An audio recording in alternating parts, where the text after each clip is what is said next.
अजीज़ दोस्तों, अस्सलाम वालेकुम, नमस्ते, सत श्री अकाल, जय जिनेंद्रा, गुड आफ्टरनून। अजीज़ दोस्तों,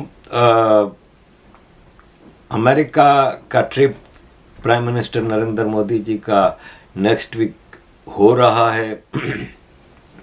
जब से ये तय हुआ था कि मोदी जी जून के महीने के एंड में अमेरिका जाएंगे, तब से एक जो इंटरनेशनल इकोसिस्टम है ना, वो फुदक फुदक के बाहर आ रहे हैं और हर तरह की कोशिश हो रही है कि उसको कैसे साबोटाज किया जाए। मैं उस पर आता हूँ। पहले ज़रा भारत की फॉरेन पॉलिसी में क्या तब्दीलियाँ आई हैं, जयशंकर जी ने डिटेल में अभी बताया है। जयशंकर जी की अभी जो स्पीच हुई थी इंडिया की फॉरेन पॉलिसी के बारे में, उसके कुछ नुकात जो मैं आपके सामने रखूँगा कि किस तरह नरेंद्र मोदी सरकार ने 9 साल में फॉरेन पॉलिसी में मिसाली कामयाबियां हासिल की हैं। उन्होंने कहा, जयशंकर जी ने, कि गवर्नमेंट है ना, उसने इंडिया की प्रोग्रेस को 2 फ्रंट पे रखा है। एक ग्लोबल इमेज है इंडिया की, जिसको इम्प्रूव किया गया है और ग्लोबल चीज़ें हासिल की गई हैं, और एक फॉरेन पॉलिसी ऐसे कि ये इंटरनल आम हिंदुस्तानियों को भी उसके फ़ायदे पहुँचें। अब किस तरह? अब जैसे ग्लोबल हवाले से डॉक्टर जयशंकर जी ने कहा है कि इंडिया की global position as a development partner बहुत इम्प्रूव हुई है और ग्लोबल साउथ का तो लीडर है इंडिया। उन्होंने कई प्रोजेक्ट्स के बारे में बताया, अफ्रीका, लैटिन अमेरिका वगैरह में, कि किस तरह भारत ने अफ्रीका, लैटिन अमेरिका वगैरह में कुछ प्रोजेक्ट्स किए, जैसे कि मॉरिशस में मेट्रो, मोज़म्बिक में सब अर्बन रेल। इसके अलावा नेबरहुड में आप देखें तो भूटान और नेपाल में ट्रेड चेक पोस्ट और उनके साथ कनेक्टिविटी के प्रोजेक्ट्स, पावर प्रोजेक्ट्स में इंडिया का बड़ा कंट्रीब्यूशन रहा है। और इंडिया की फिर इकोनॉमिक डेवलपमेंट भी फॉरेन पॉलिसी से अटैच्ड है, इसलिए कि हम मुख्तलिफ सरकारों के साथ इकोनॉमिक उसमें शामिल हैं और हमने कई कंट्रीज़ की मदद भी की है, जैसे कि श्रीलंका में $multi-billion के हमने इन्वॉल्वमेंट की ताकि श्रीलंका के मामला ठीक हो सकें। डॉक्टर जयशंकर जी ने यह भी कहा कि 9 साल में इंडिया एक नैरेटिव शेपर हो गया। पहले तो इंडिया एक तमाशा देखता था, खाली इंडिया को दुनिया में कोई पूछता वाचता नहीं था, ठीक है ना। इंडिया अपने एक दायरा बना के सरकारों ने, कांग्रेस की सरकारों ने इंडिया को एक दायरे में बंद करके रखा है। अब आप एक मिसाल आपको मैं दूंगा कि इंडिया में सबसे लॉन्गेस्ट सर्विंग प्राइम मिनिस्टर है ना, वो जवाहरलाल नेहरू हैं। 6130 दिन वो प्राइम मिनिस्टर रहे। उसके बाद उनकी बेटी इंदिरा गांधी हैं, 5829 दिन वो प्राइम मिनिस्टर रही हैं। उसके बाद इंदिरा गांधी की बहू सोनिया गांधी असल प्राइम मिनिस्टर थीं। दिखावे के लिए मनमोहन सिंह साहब थे, 3656 दिन। और फिर आता है नरेंद्र मोदी जी का नंबर, 3291 दिन ये प्राइम मिनिस्टर रहे। लेकिन इनके 3291 दिन, इनसे ऊपर के 3 कांग्रेसी प्राइम मिनिस्टर के मिला के आप पीरियड ले लें तो वो इकोनॉमिक प्रोग्रेस नहीं हुई, वो इंफ्रास्ट्रक्चरल डेवलपमेंट नहीं हुआ, वो फॉरेन पॉलिसी में ज़बरदस्त कामयाबियां मिला के उन तीनों प्राइम मिनिस्टर की नहीं हुई, जो कि अकेले प्राइम मिनिस्टर नरेंद्र मोदी जी के पीरियड में हुई। और नरेंद्र मोदी जी से 5-6 गुना ज़्यादा टाइम वो प्राइम मिनिस्टर 3 रहे हैं। अजीज़ दोस्तों, और इसके अलावा उन्होंने कहा कि हमने जैसे श्रीलंका की मिसाल दी, इसी तरह उन्होंने कहा कि हम हैं ना इंटरनेशनल नैरेटिव शेपर हैं। हम रायसीना डायलॉग का एक मेजर फोरम हमने क्रिएट किया है और हमने ग्लोबल कन्वर्सेशन में बहुत ज़्यादा हिस्सा लिया है। काउंटर टेरर और दीगर दुनिया के इश्यूज़ पे हमने लीडिंग किरदार अदा किया है। और इसमें आप ये देखेंगे कि भारत का एक बड़ा इशू था जम्मू एंड कश्मीर, उसकी रुकावट थी, वहाँ पे पीस और डेवलपमेंट में रुकावट थी आर्टिकल 370 जिसका हमने एब्रोगेशन किया। उसमें पाकिस्तान और चाइना ने पूरी दुनिया में बहुत कोशिश की कि भारत के ख़िलाफ़ कुछ सरकारें एक्शन लें, लेकिन हमने स्टैंड लिया और आज आर्टिकल 370 पूरी दुनिया में एक्सेप्ट कर लिया गया है। बाकी अब चाइना पाकिस्तान तो कभी भी भारत के फेवर का कोई चीज़ कबूल नहीं करेंगे। भारत इंटरनेशनल लेवल पे एक लीडर बन के सामने आया है। अज़ीज़ दोस्तों, इसके अलावा उन्होंने कहा कि इंटरनेशनल अलायंस हैं, जैसे कि क्वाड बना, जैसे I2U2 बना। इसके अलावा हमारे कई देशों से डायरेक्ट बायलिटरल कॉन्ट्रैक्ट्स हुए, जैसे इंग्लैंड के साथ ट्रेड डील की बात हो रही है, यूरोपियन यूनियन के साथ है, ऑस्ट्रेलिया के साथ है, अमेरिका के साथ है। ये सब भी हमारी कामयाबियां हैं। जैसे कि आप ये देखें कि यूनाइटेड अरब इमारात इंडिया का बहुत बड़ा ट्रेडिंग पार्टनर है। अभी इंडिया और यूनाइटेड अरब इमारात ने मिलकर तय किया है कि 2030 तक इंडिया इमारात की बायलिटरल ट्रेड है ना, वो $100 बिलियन तक ले जाया जाएगा। यूनियन मिनिस्टर पीयूष गोयल जी ने बताया कि इमारात ने ये एग्री किया है कि हम दोनों मिलके नॉन पेट्रोलियम बायलिटरल ट्रेड, यानी पेट्रोल जो भारत वहाँ से खरीदता है वो अलग, बगैर पेट्रोल के जो भारत और इमारात की ट्रेड है वो $100 बिलियन तक ले जाने का पूरा इनका प्रोग्राम है 2030 तक।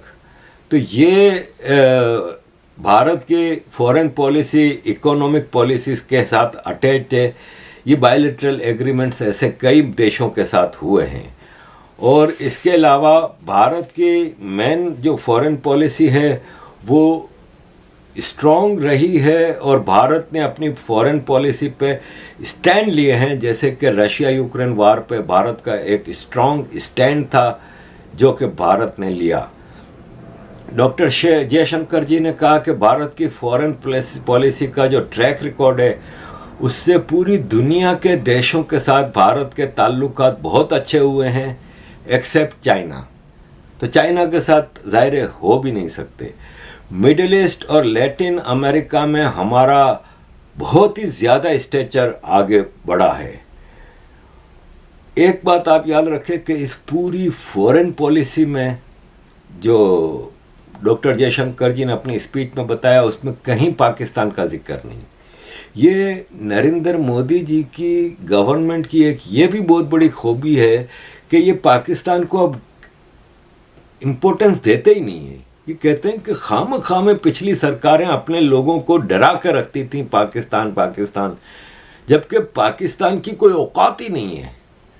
और पूरी दुनिया की बात की, इसमें कहीं इन्होंने ना पाकिस्तान का नाम लिया ना उसको कोई अहमियत दी। वो कहते हैं पाकिस्तान की औकात ही नहीं कि हम उसके बारे में बात करें या सोचें भी। तो खैर, इसके अलावा इन्होंने कहा कि हमने अपने आम आदमियों की सहूलतों के लिए भी कई इकदाम किए फॉरेन पॉलिसी के उस पर, जैसे कि हमने सिक्योरिटी बढ़ाई आम आदमी की। कुछ फॉरेन पॉलिसी के ज़रिए एग्रीमेंट्स हुए, जैसे 2015 में हमने लैंड बाउंड्री पैक्ट बांग्लादेश के साथ किया, जिससे बॉर्डर डिस्प्यूट्स जो हैं वो ख़त्म हो गए और अब भारत बांग्लादेश का कोई बॉर्डर डिस्प्यूट नहीं है, जो कि 2015 तक था। अब आप सोचें कि इंदिरा गांधी जी की सरकार ने बांग्लादेश को आज़ादी दिलाई, जिसके भारत के सैनिकों ने कुर्बानियाँ दी। आपने उस वक्त भी ये मसले ख़त्म नहीं किए और इंदिरा गांधी जी के पिताजी ने कश्मीर के हवाले से पाकिस्तान के बॉर्डर के मसले ख़त्म नहीं किए, चाइना के साथ बॉर्डर के मसले ख़त्म नहीं किए। अब बांग्लादेश के साथ भारत का ये मसला ख़त्म हुआ। चाइना के साथ चाइना बहुत ही ज़्यादा उछल कूद कर रहा है बॉर्डर पे, तो भारत ने नॉर्दर्न बॉर्डर जो चाइना के साथ है उस पर सिक्योरिटी में बहुत ज़्यादा इंक्रीज़ किया है।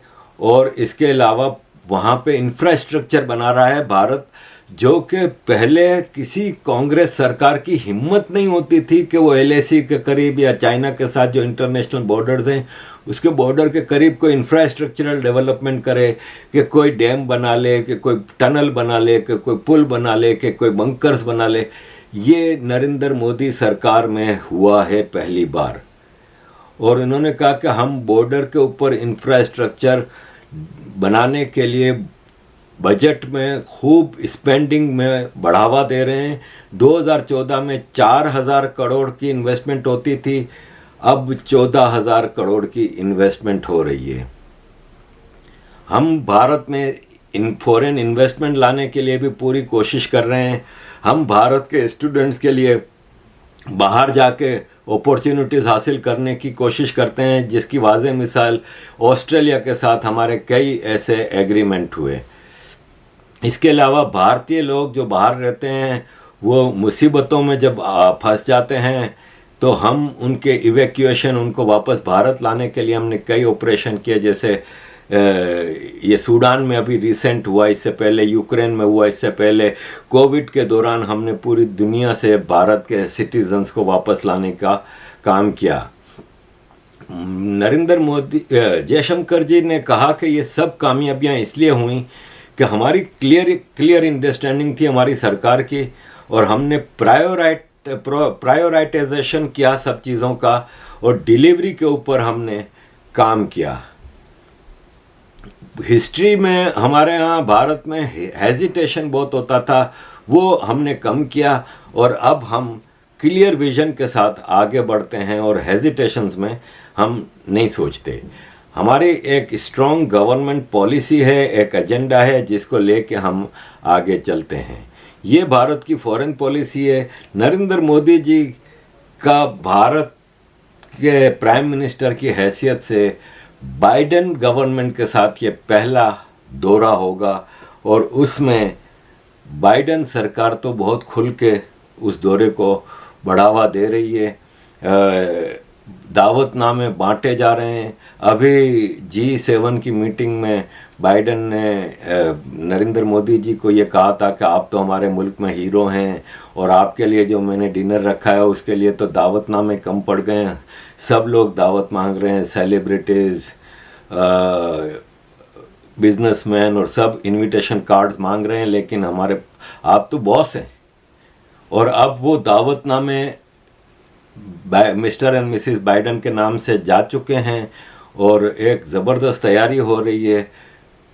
कांग्रेस और सेनेट के जॉइंट सेशन में मोदी जी भाषण देंगे, और ये पहले इंडियन लीडर होंगे जो दूसरी बार कांग्रेस और सेनेट के जॉइंट सेशन में भाषण देंगे। ये पहले भी भाषण दे चुके हैं। तो राहुल गांधी जा रहे हैं, मुख्तलिफ जॉर्ज सोरोस ने अपने खजाने के मुंह खोल दिए हैं कि किसी तरह नरेंद्र मोदी जी की बेइज्जती हो जाए। लेकिन आप देखें कि आप लोग शायद बोर हो जाएंगे, 1 मिनट की मैं आपको एक वीडियो दिखाना चाह रहा हूं कि किस तरह भारत में नरेंद्र मोदी जी का इस्तकबाल होता है। ये स्टैंडिंग ओवेशन, लोग तैयार नहीं थे तालियां रोकने पे।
के इस नवनिर्मित भवन का देश के जनसामान्य को अर्पित करने का यह पावन अवसर राष्ट्रगान से प्रारंभ होगा। मैं आपको गारंटी देता हूँ, आप देखेंगे कि यूनाइटेड स्टेट्स के कांग्रेस और सेनेट के जॉइंट सेशन में जब नरेंद्र मोदी जी आएंगे भाषण देने, आप देखिएगा कि क्या उनका स्वागत होता है और क्या स्टैंडिंग ओवेशन होता है।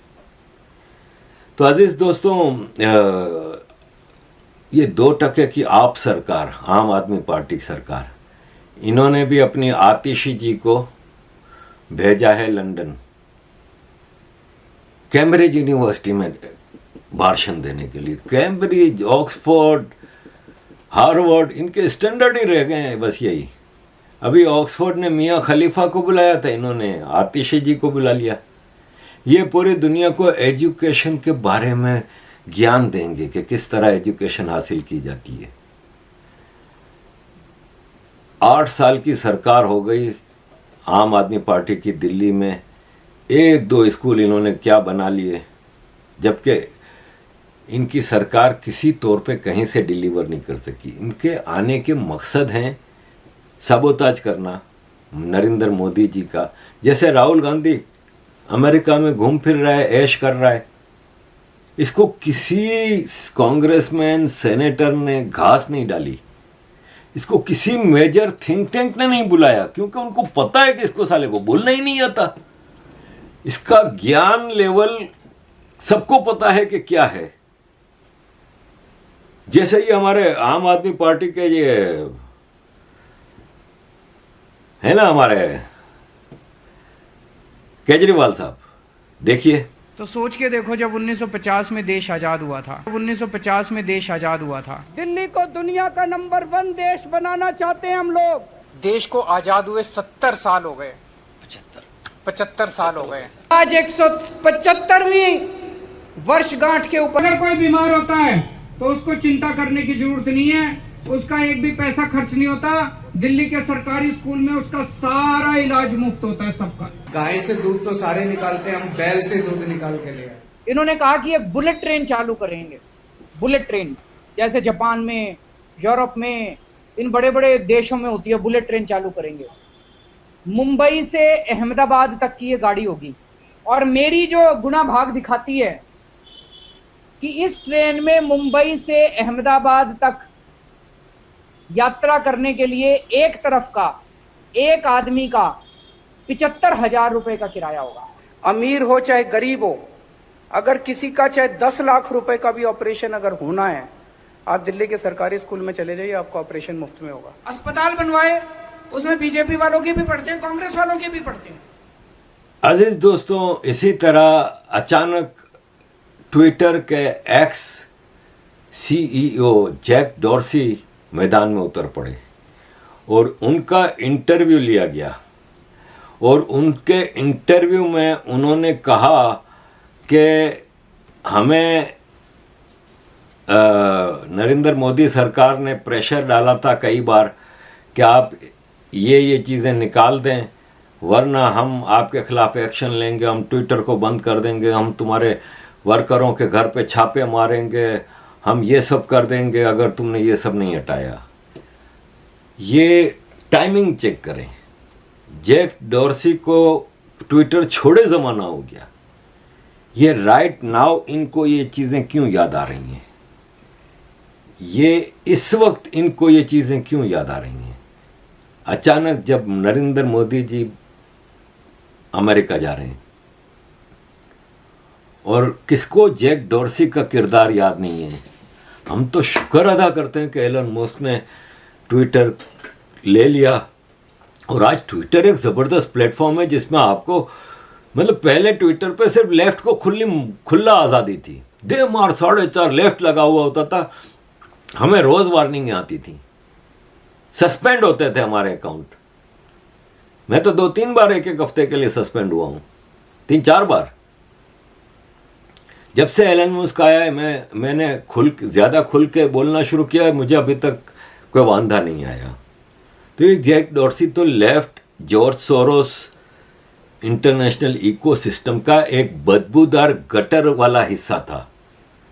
आज ये अगर ये बातें कर रहा है तो आप देखें कि इसकी नाजायज बहनें फुदक फुदक के, जैसे बरसाती मेंढक नहीं आते डड्डू, बरसाती मेंढक की तरह फुदक फुदक के अरफा खानम शेरवानी, इसको सारा फ्रीडम ऑफ स्पीच याद आ गया, सब कुछ याद आ गया कि ये देखें गवर्नमेंट जर्नलिस्टों के साथ ये कर रही है, वो कर रही है, और डेमोक्रेसी खतरे में आ जाती है फौरन इनको। अरफा खानम शेरवानी, राना अयूब, तुमसे ज्यादा जलील औरत तो मैं तुम लोगों को कह नहीं सकता, औरतें तो तुम हो नहीं, तुम लोग इंसानियत से गिरी हुई हो। तुम्हें अब डेमोक्रेसी याद आती है?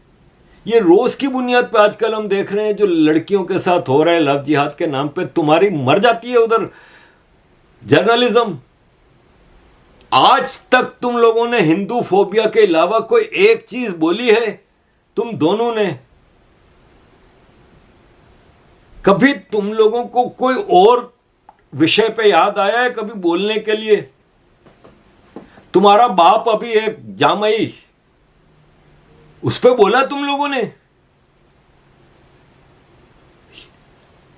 यति नरसिंह आनंद जी के ऊपर फौरन आ जाती हो तुम। You are nothing but Hindu phobia. Hindu फोबी को तुम दोनों ये फुदक फुदक के आ गई। जैक डोर्सी ने कहा है, जैक डोर्सी जैसे इनका यार है, तो ये जैक डोर्सी का किसको नहीं पता कि इसने हमेशा हिंदुओं के खिलाफ, इंडिया के खिलाफ एक नैरेटिव तो चलाया हुआ था, और ये इनकी आदत है। बीबीसी के ऊपर छापा पड़ा, हंगामा मचा दिया। राना अयूब तो बेवाओं की तरह निकल पड़ी थी कि बीबीसी पे छापा। अब बीबीसी ने एक्सेप्ट किया है कि हमने इतने करोड़ रुपए का टैक्स बचाया है, हमने ये इनकम्स भारत सरकार को नहीं बताई थी, ये बिल्कुल हमने गुनाह किया था, तो बंद, इनके बदबूदार मुंह बंद। तो नहीं बोल रहे कि हाँ देखो बीबीसी ने सही छापा पड़ा था। ये इनका कैरेक्टरलेस है। ये दुनिया में सबसे गंदे कैरेक्टर की औरतें हैं। तो अजीज दोस्तों, ये सारी सूरत हाल है। नरेंद्र मोदी जी की वाह है, दुनिया उनकी पूजा करती है। आपने देखा था अभी प्राइम मिनिस्टर एंटीगा का शायद चरण छू रहा था। क्यों ना हो, 2014 में 10वें नंबर की इकोनॉमी 2023 में 5वें पे आ गई, जंप। कहां आपकी इकोनॉमी थी, कहां लेके आ गए आपके नरेंद्र मोदी जी। इंटरनेशनल रेटिंग लीडरशिप के हवाले से 7.2% है नरेंद्र मोदी जी की, 77% है, सबसे ज्यादा, और कई सालों से आ रही है। भारत की इकोनॉमिक ग्रोथ, जीडीपी ग्रोथ 7.2% इस साल। दूसरे नंबर पे इंडोनेशिया 5.3, चाइना जिसके चर्चे हैं 3%, अमेरिका 2.1%, जापान 1.1%। ऐसे ही तो नहीं है ना। तो अजीज दोस्तों, ये एक इंटरनेशनल इकोसिस्टम ही है जो भारत में भी इनके भाड़े के लोग हैं, जिसमें से एक तो भागी हुई है आजकल, तो काफ़ी अरसे से अमेरिका में अब माल बना रही है। लेकिन ये है कि कारमा इज ए बिच, वो इनको पकड़ेगा। अजीज दोस्तों, नरेंद्र मोदी जी की विजिट पे वॉशिंगटन में कुछ ग्रुप्स हैं जो कि ISI बैक्ड हैं, जो कि सोरोस बैक्ड हैं, जो कांग्रेस राहुल गांधी बैक्ड हैं। ये सब एक ही हैं, सब एक ही हैं। इन्होंने ऐलान किया है कि हम BBC डॉक्यूमेंट्री मोदी जी के ऊपर है वो दिखाएंगे। तो इससे कोई फ़र्क नहीं पड़ता। और ये है कि ये कुछ भी कर लें, नरेंद्र मोदी जी का स्टेटस नीचे नहीं कर सकते। भारत के खिलाफ साजिशें करते हैं ये। जब भारत का प्रधानमंत्री बाहर जा रहा है तो ये सब आप कर रहे हो, किसको नुकसान पहुंचेगा? नरेंद्र मोदी जी को पहुंचेगा। उनका, वो अपने बिजनेस ट्रिप पे जा रहे हैं, वो तो भारत के लिए जा रहे हैं। आप ये बताएं ना कि इंग्लैंड है, यहाँ पे कंजर्वेटिव पार्टी पिछले कई सालों से 13-14 साल से सरकार में है। आपने कभी सुना है कि लेबर पार्टी के लीडर ने फ्रांस में जाके कंजर्वेटिव पार्टी के खिलाफ तकरीर की हो, इंग्लैंड के खिलाफ ना की हो, ऋषि सुनक के खिलाफ की हो, या कैमरून के खिलाफ, थेरेसा मे के खिलाफ, बोरिस जॉनसन के खिलाफ? आपने कभी सुना है कि अमेरिका में डेमोक्रेटिक पार्टी की गवर्नमेंट है तो रिपब्लिकन पार्टी के लोग इंडिया में जाके या कहीं और स्पीच कर रहे हो? आपने कभी किसी देश का सुना है? मतलब मैं बनाना रिपब्लिक्स की बात नहीं कर रहा, जो देश कहलाने के भी लायक नहीं है, पाकिस्तान जैसे, उनकी बात नहीं कर रहा। बाकी में से आपने किसी ने कभी सुना है कि विदेश में जाके अपने देश के बारे में इस तरह की बातें कोई करे? आपने कभी सुना है कि भारत से भी नरेंद्र मोदी जी की सरकार के से पहले इंदिरा गांधी जी के खिलाफ या राजीव गांधी जी के खिलाफ या मनमोहन सिंह के खिलाफ किसी ने बाहर जाके कभी स्पीच की हो? ये पहली बार इस लेवल पे घटियापने पे ये लोग आए हैं जो राहुल गांधी कर रहा है। अजीज दोस्तों, that's what I wanted to say. आपकी support, thank you very much, keep supporting.